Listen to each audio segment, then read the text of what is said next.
In this video, I'm going to show you my top 10 flies for fishing rivers this autumn. So, without further ado, let's get into it.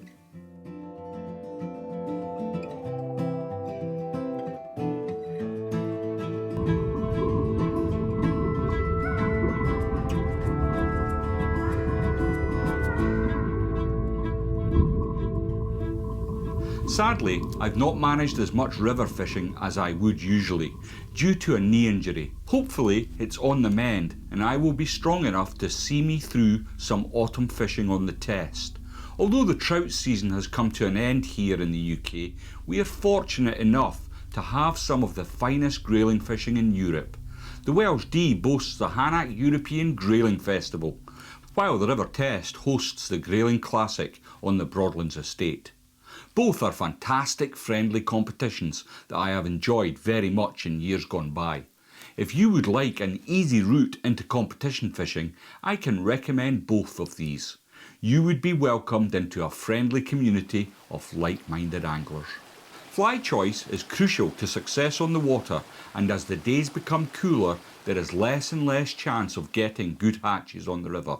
So my choice today are mostly focused on the fact the fish will be taking the majority of their meals beneath the surface. If you're new here, I'm Lindsay. I make fly fishing and fly tying videos to instruct and inspire you to give the hobby a go. If you are just getting started or you're looking to improve, you're in the right place. I absolutely adore grayling. It's what got me into river fishing in the first place. I spent most weekends on the banks of Wherwell, honing my skills.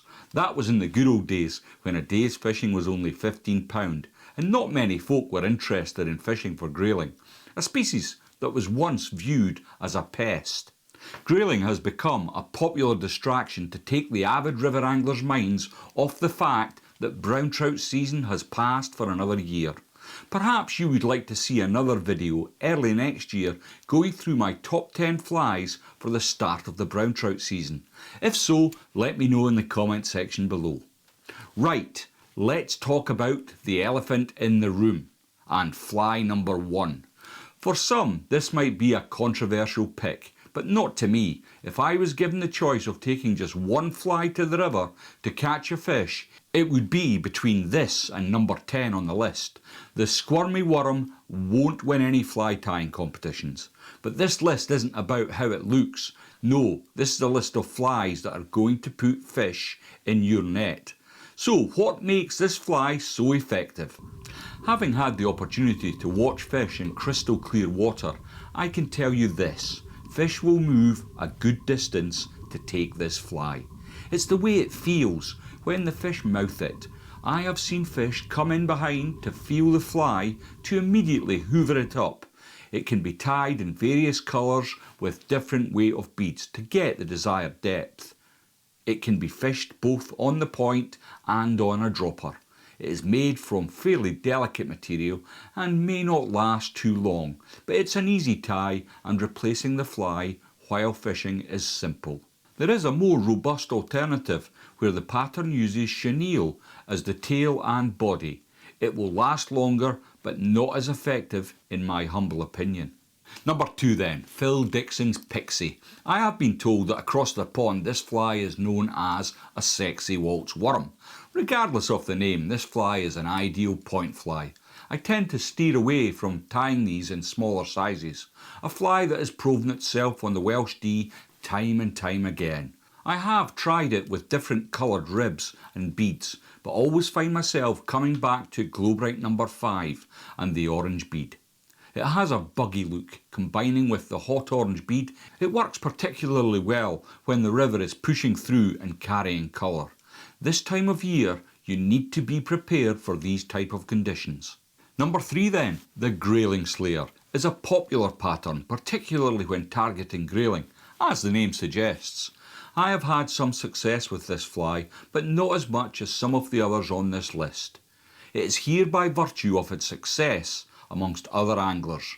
The hot orange collar certainly attracts attention. It can be tied in various sizes to suit your needs by reducing the hook and bead size. Having different sizes of the same flies allows for different scenarios on the river. Certainly one to have in your bug box. Number 4 then, the ghost. I have several patterns like this that may look a little unorthodox, but I have found that showing the fish something they have never seen before can often entice them to have a look, and if you're really lucky, you can often get a take on the first couple of drifts through. A lot of the rivers I fish do see some pressure, and when fish are constantly fished for, they become super selective.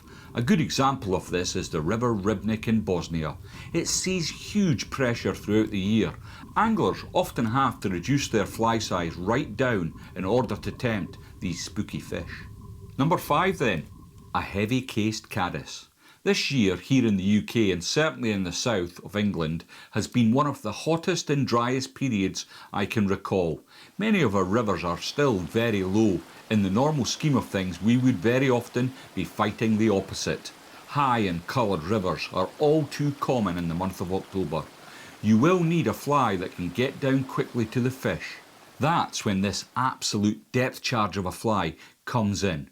I got the idea from Terry Phillips. It takes a bit of effort, but worthwhile in my humble opinion.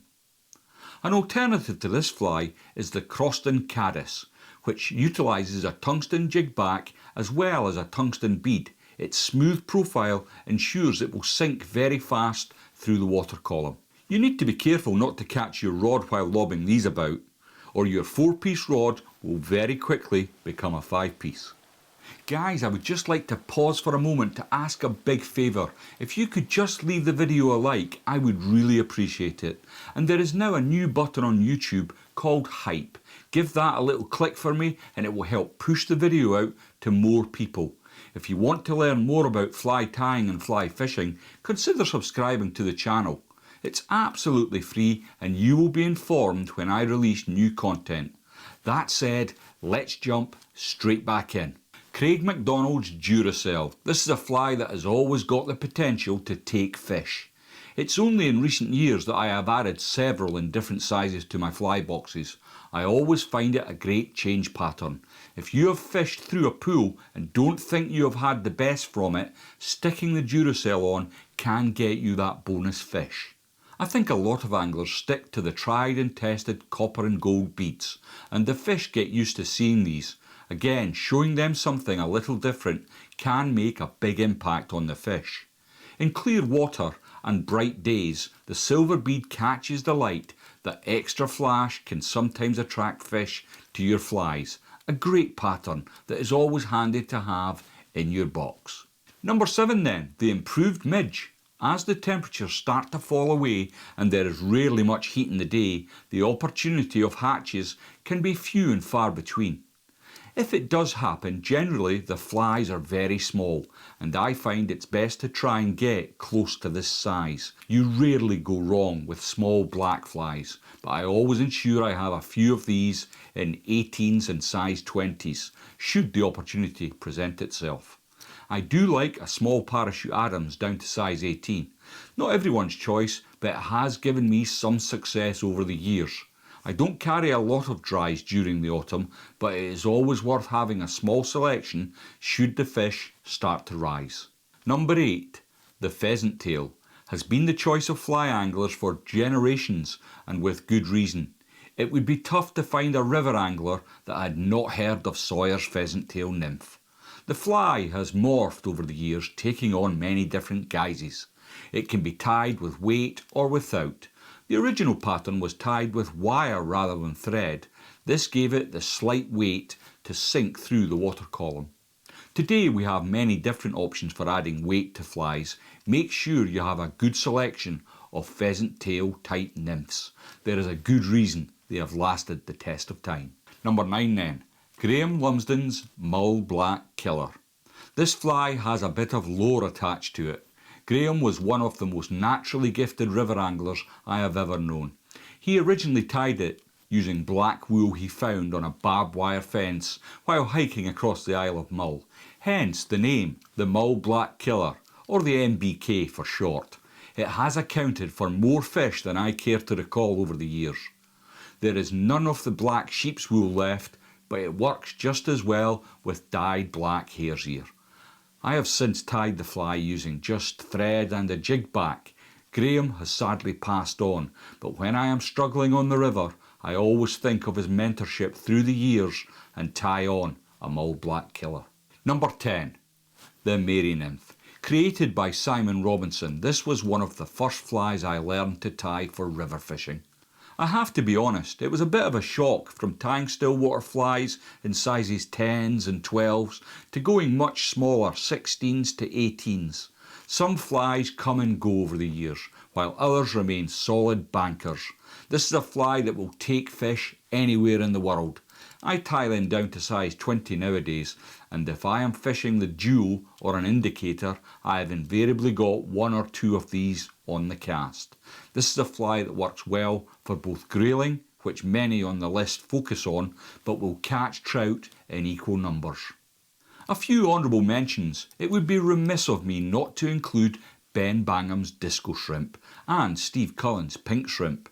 Both these patterns can certainly produce the goods, and it would be a foolish angler that did not include a few shrimp patterns in their fly boxes. Is there a pattern that I am missing out on? One that you would not venture on the river without? Let me know in the comments section below. There are a number of ways to present these flies, but very popular in recent years is using a Euro nymphing method with longer, lighter rods from 0 to 3 weights. Many anglers are now switching from a specialised tapered leader to level line techniques, giving the maximum amount of contact with the flies. You can also fish the flies under the indicator or with the deadly duo approach, which involves the use of a buoyant dry fly supporting a small nymph below. I will put 2 videos on the screen now so you can check out these techniques for yourself. I hope you enjoyed my top 10 pick. Was there any flies not on the list? What was missing that you would definitely have in your fly box? Let me know in the comment section below, and thanks for watching.